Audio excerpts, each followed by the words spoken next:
దేశవ్యాప్తంగా వైద్య విద్యా కోర్సుల్లో ప్రవేశాలకు నిర్వహించిన నీట్ యూజీ 2024 ప్రవేశ పరీక్షలో అక్రమాలకు పాల్పడిన వారిపై చర్యలు తీసుకోవాలంటూ మహబూబాబాద్ జిల్లా కేంద్రంలోని నెహ్రూ సెంటర్లో పీడీఎస్యు, ఎస్ఎఫ్ఐ, ఎన్ఎస్యుఐ విద్యార్థి సంఘాలు ఆధ్వర్యంలో రహదారిపై బైఠాయించి రాస్తారోకో చేపట్టారు. కేంద్ర ప్రభుత్వానికి వ్యతిరేక నినాదాలతో హోరెత్తించారు. ఈ సందర్భంగా పీడీఎస్యు జిల్లా అధ్యక్షులు భువనగిరి మధు మాట్లాడుతూ లక్షలాది మంది విద్యార్థుల భవిష్యత్తుతో చెలగాటమాడొద్దని, తక్షణమే నీట్ పరీక్షను రద్దు చేయాలని డిమాండ్ చేశారు. నీట్ పరీక్ష నిర్వహణలో జరిగిన అవకతవకలపై కేంద్ర ప్రభుత్వం దర్యాప్తు జరిపించాలని, లేని పక్షంలో విద్యార్థి సంఘాల ఆధ్వర్యంలో ఉద్యమాన్ని ఉధృతం చేస్తామని కేంద్ర ప్రభుత్వాన్ని హెచ్చరించారు. ఈ రాస్తారోకోలో పలువురు విద్యార్థి సంఘాల నేతలు పాల్గొన్నారు.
అన్ని విద్యార్థి సంఘాల ఆధ్వర్యంలో తెలంగాణ రాష్ట్ర వ్యాప్తంగా మొన్న వచ్చినటువంటి నీటి ఫలితాలతో జరిగినటువంటి అవకతవకలకు వ్యతిరేకంగా నీటిని రద్దు చేసి తక్షణమే మళ్ళీ రీ ఎంట్రన్స్ పరీక్షను పెట్టాలనేటువంటి డిమాండ్ తోటి దేశవ్యాప్తంగా ఉన్నటువంటి అన్ని విద్యార్థి సంఘాల ఆధ్వర్యంలో ఈరోజు ఈ యొక్క ర్యాలీని ధర్నా నిర్వహించడం జరుగుతున్నది.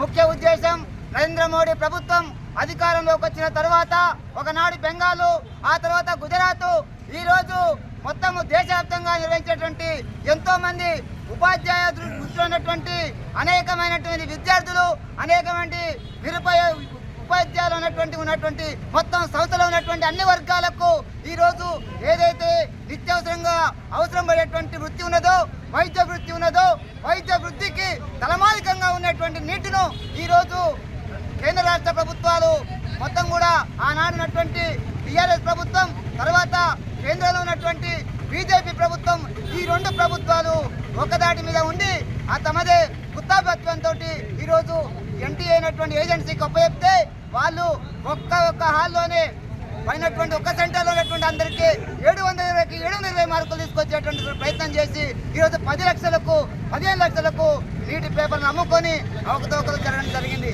కాబట్టి ఈ సందర్భంగా మేము డిమాండ్ చేసేది ఒకటే, నీటి పరీక్షలో ఎంతో పేద విద్యార్థులు కష్టపడి చదివే ధ్యేయంగా, చదివే లక్ష్యంగా డాక్టర్ కావాలనేటువంటి తన తిమ్మకాలటువంటి కోరికను నెరవేర్చుకోవడానికి నీటి పరీక్ష రాస్తే ఆ పరీక్షలో ఫలితాలు మొత్తం తారుమారు చేసినట్టు పరిస్థితి ఉన్నది.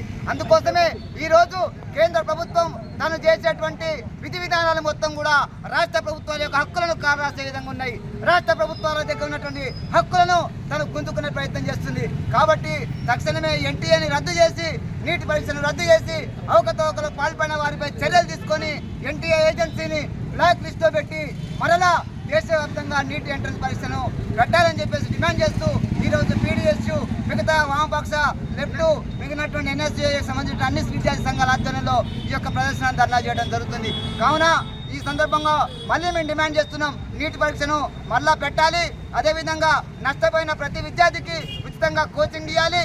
అదేవిధంగా నీటి పరీక్షలు అవకతవకలు పాల్గొనేటువంటి ఏజెన్సీని, దాంట్లో ఉన్నటువంటి ప్రతి ఒక్కరిని కూడా చట్టపరమైన చర్యలు తీసుకోవాలని చెప్పేసి డిమాండ్ చేస్తూ ఉన్నాం.